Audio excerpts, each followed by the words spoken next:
Ce sont des soupapes de débit associées à des limiteurs qui commandent le régime de travail des éléments moteurs hydrauliques.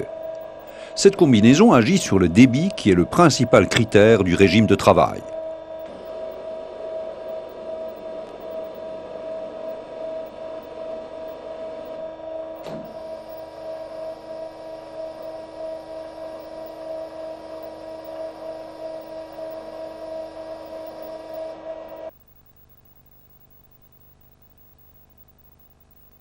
Mais des pompes à cylindrée constante fournissent un débit constant.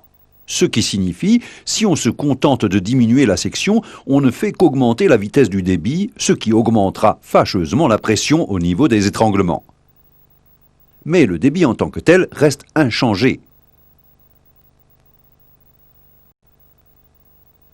Ici, on voit le régime de travail du vérin, la vanne papillon étant ouverte.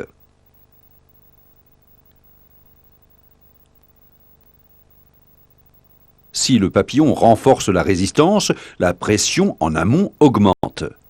Le limiteur s'ouvre progressivement, le débit est scindé. Une partie s'écoule vers le vérin, le reste est refoulé au réservoir. Le débit amoindri réduit aussi le régime de travail.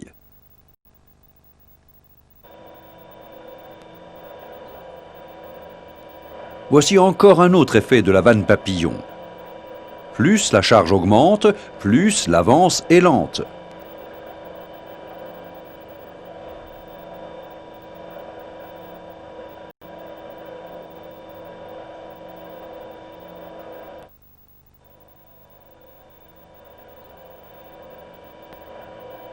Une soupape de débit permettra de mettre au point une commande indépendante de la charge.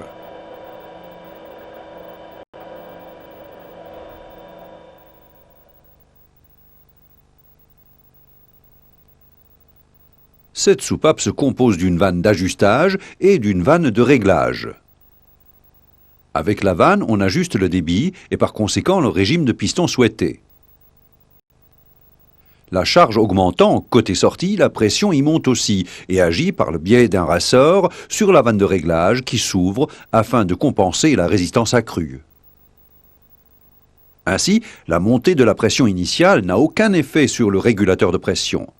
Dans le cas contraire, l'on assisterait à un accroissement indésiré du débit. Prenons un exemple. Le tournage doit se faire indépendamment de la charge. Une avance irrégulière donnerait un résultat tout aussi irrégulier. Ici, le distributeur à deux voies assure une avance régulière.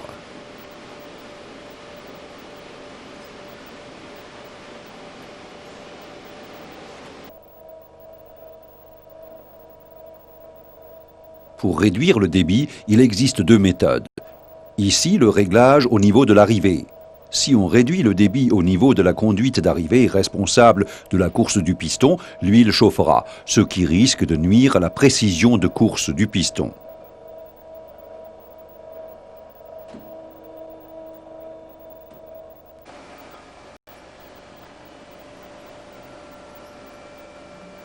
Sur certaines machines, cela est moins important, mais ce centre d'usinage exige un maximum de précision. Il faut donc éviter que l'huile chauffe.